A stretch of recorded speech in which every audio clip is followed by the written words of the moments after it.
अस्सलाम वालेकुम वीवर्स। आज के इस वीडियो में मैं आप लोगों से शेयर करूंगी फ्लेयर पैंट कटिंग करना। इसकी कटिंग और स्टिचिंग हम दोनों करेंगे यहाँ पर। तो इसको बनाने के लिए मैंने ये फैब्रिक लिया है, ये लिनन कॉटन फैब्रिक है। ये 4 फोल्ड करके मैंने रख लिया है। 2.25 मीटर कपड़ा है टोटल। ये इस तरह से आपको इसको 4 तह में रख लेना है और इसको अच्छे से पहले कपड़े को आयरन कर लें ताकि कपड़े में कोई भी सिलवटें वगैरह ना रहे। और खुला हुआ साइड उस तरफ था और फोल्ड किया हुआ साइड इस तरफ है। अब सबसे पहले इसकी लेंथ मेज़र कर लेते हैं। जितनी भी आपकी पैंट की लेंथ है उसे 2 इंच ऊपर एक्स्ट्रा लेंगे और 1 इंच नीचे एक्स्ट्रा लेंगे। तो यहाँ प्लाजो की टोटल लेंथ है 38 इंच, तो 1 इंच मैंने एक्स्ट्रा लिया है 39 इंच नीचे और 2 इंच ऊपर एक्स्ट्रा ले लिया है, तो 41 इंच टोटल है इसमें। तो इतना मैं पूरा ले लूँगी। अब यहाँ पे 2 इंच पे मार्क कर लेना है इलास्टिक के लिए। अब इसी मार्क पर एक सीधी लाइन ड्रॉ कर लेंगे वहाँ तक। इस तरह से लाइन ड्रॉ कर लेने के बाद में ये जिधर से हमने फ़ोल्ड किया था कपड़ा, ये जो इस तरफ से फ़ोल्ड किया था, इधर से हमें कपड़े को फ़ोल्ड करना है। तो यहाँ से देखिए 4 या 5 इंच पे मार्क कर लेना है। अगर आप पतली हैं तो आप 4 इंच पे करें, थोड़ा हेल्दी बॉडी है तो आप 5 इंच पे मार्क करिएगा। दोनों नीचे ऊपर मार्क कर लें और फिर कपड़े को इस तरह से फ़ोल्ड कर लेना है अंदर की तरफ। इसको अच्छे से फ़ोल्ड करके रख लें। अब देखिए यहाँ से हमें मेज़रमेंट लेनी है हिप राउंड वगैरह की। तो जो भी आपका हिप राउंड है ना, उसमें 2 या 3 इंच लूजिंग ऐड कर लेना है। तो जैसे यहाँ पे 40 है साइज़ हिप राउंड की, तो उसमें मैं 2 इंच लूजिंग ऐड करूँगी, तो मैं 12 इंच पे मार्क करूँगी। और जैसे कि आप अपने हिसाब से रखिएगा, अगर आप लूज़ पहनना चाह रही हैं तो 1 इंच एक्स्ट्रा भी ले सकती हैं, 3 या 4 इंच पे लूजिंग रख सकती हैं।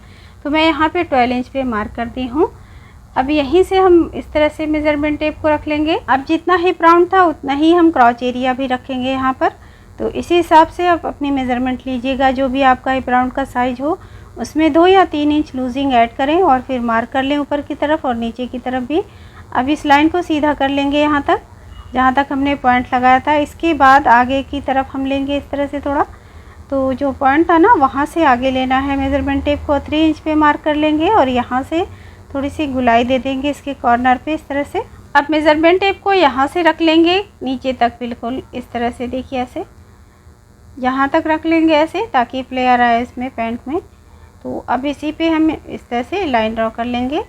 यहाँ से देखिए लाइन इस तरह से ड्रॉ हो गई है।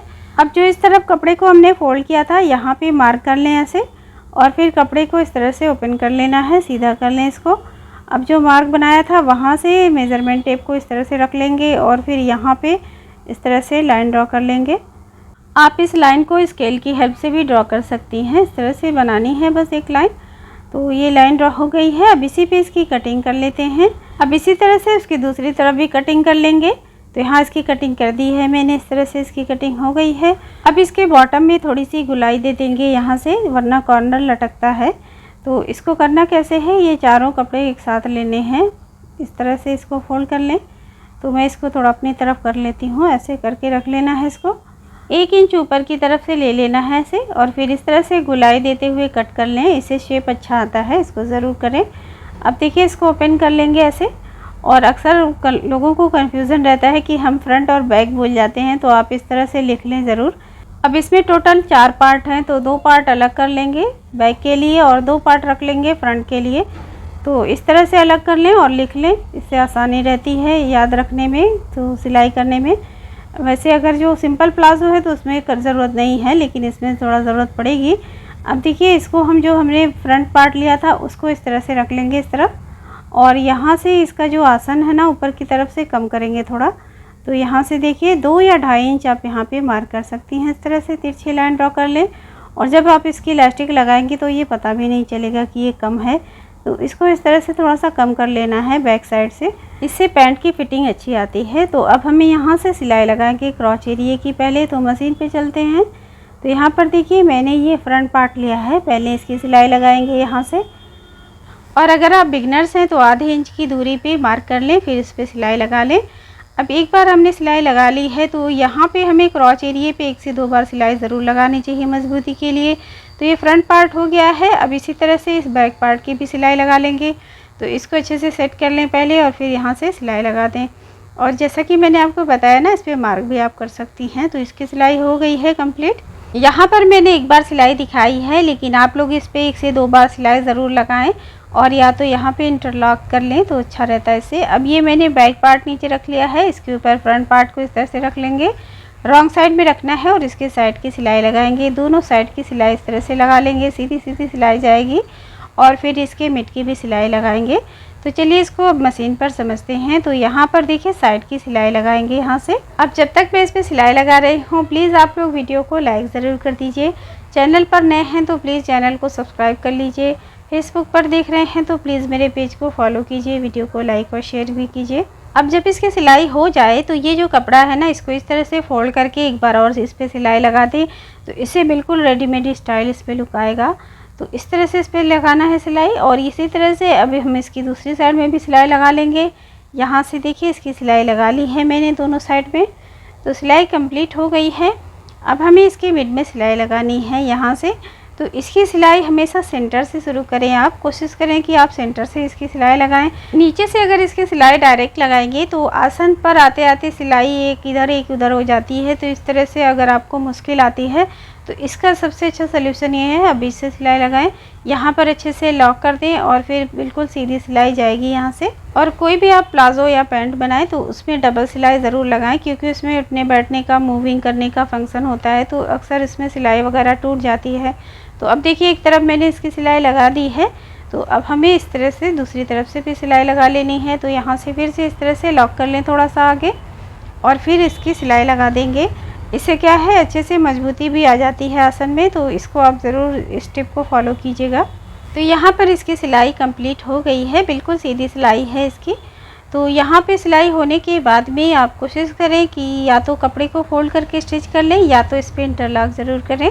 अब इसके बाद हम चलेंगे ऊपर की तरफ, इसका नेफे को फोल्ड करेंगे। तो जो नेफा है इसका, जहाँ हमने 2 इंच एक्स्ट्रा लिया था ना ऊपर की तरफ, उसको इस तरह से फोल्ड करके स्टिच कर लेंगे। इसकी भी सिलाई बिल्कुल सिंपल है, इस तरह से इसको फोल्ड करते जाना है। अब जहाँ से हमने सिलाई स्टार्ट की थी ना, वहाँ तक आते आते इस तरह से 2 से 3 इंच छोड़ देना है। इसको इसलिए खुला रखते हैं यहाँ पर क्योंकि यहीं से हम इलास्टिक इंसर्ट करेंगे। तो यहाँ पे ली है मैंने 1 इंच चौड़े इलास्टिक। तो इसको हमें इस तरह से मेज़रमेंट कर लेना है, जैसे कि आपकी जितनी कमर की साइज़ है उतना लेंगे और उसमें से आपको 4 इंच कम कर देना है। तो जैसे अगर यहाँ पर साइज़ है 34 इंच, तो मैं 4 इंच कम करके 30 इंच ले ली हूँ। इस हिसाब से आप इसको लेंगे। फिर लगा लें कोई भी सेफ्टी पिन और फिर यहाँ से इसको इस तरह से इंसर्ट कर देना है। इसको इस तरह से चुन बनाते हुए पूरों में अंदर की तरफ लगा देंगे। तो अब यहाँ से देखिए दूसरी तरफ से इसको निकालेंगे और इन दोनों को इस तरह से हमें लॉक करना होगा और इसको 4 से 5 बार अच्छे से लॉक कर दें ताकि ये खुले नहीं। तो यहाँ पे मैंने इसकी सिलाई कर दी है। अब इसको अंदर की तरफ ले लेंगे ऐसे और फिर यहाँ पे एक सिलाई लगा के इसको पैक कर लेंगे यहाँ से। और सिलाई ऐसे लगानी है ताकि मूव हो। तो अब हमें सारे गेदर को इक्वल कर लेना है। इसके बाद इसके मिड में भी एक सिलाई लगा देंगे।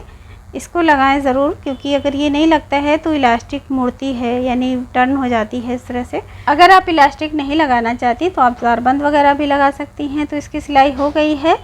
अब हमें जो इसका बॉटम है ना, इसको फोल्ड कर लेना है। इसको बिल्कुल पतला पतला फोल्ड करना है। ऐसे हमने 1 इंच छोड़ा था ना, नीचे की तरफ एक्स्ट्रा लिया था, तो इसलिए मैं इसको ज़्यादा फोल्ड नहीं करूँगी। बिल्कुल पतला सा फोल्ड करना है। इसमें बिल्कुल रेडीमेड लुक आएगा अगर आप इस तरह से इसको फोल्ड करेंगे। अगर इसको पीको वगैरह करा सकें तो और अच्छा रहता है। इसी तरह से इसको फोल्ड करते हुए इसकी सिलाई को कंप्लीट कर लेंगे। तो यहाँ पे इसकी सिलाई कंप्लीट हो गई है। तो अब मैं इसको आपको दिखा देती हूँ। इस तरह से देखिए, इसकी पतली सिलाई रहती है तो इसका लुक ऐसा बहुत अच्छा आता है इसका लुक। इसी तरह से इसका जो दूसरा पार्ट है उसको भी स्टिच कर लेंगे, यानी जो दूसरा पोंचा है। तो अब इसकी सिलाई के बाद ये फ्लेयर पैंट तैयार हो गया है और काफ़ी फ्लेयर बनता है इसमें। देखिए इस तरह से। तो यहाँ पर इसकी लेंथ दिखा देती हूँ आपको। टोटल लेंथ इसकी यहाँ पे 38 इंचेस आई है, जो कि इतनी ही चाहिए थी हमें। तो इसी मेज़रमेंट से आप इसी हिसाब से इसको बनाएंगे तो ज़रूर आपका भी पैंट इसी तरह से बनेगा। तो अगर ये प्लाज़ो पैंट आपको पसंद आया है तो प्लीज़ एक लाइक ज़रूर कर दीजिएगा। इसी तरह की मैं और भी बहुत सारे स्टाइलिश पैंट बनाने की वीडियोस लेकर आने वाली हूँ। तो आप लोग अगर चैनल को सब्सक्राइब कर लेंगे तो आप लोगों को वीडियोस ज़रूर देखने को मिल जाएगी। तो चैनल को सब्सक्राइब करना ना भूलें। और अगर फेसबुक पर देख रहे हैं तो प्लीज़ मेरे पेज को फॉलो कीजिए, वीडियो को लाइक और शेयर भी कीजिए। तो मैं मिलती हूँ आप लोगों से नेक्स्ट वीडियो में फिर से किसी नए टॉपिक के साथ। अल्लाह हाफिज़ एंड बाय।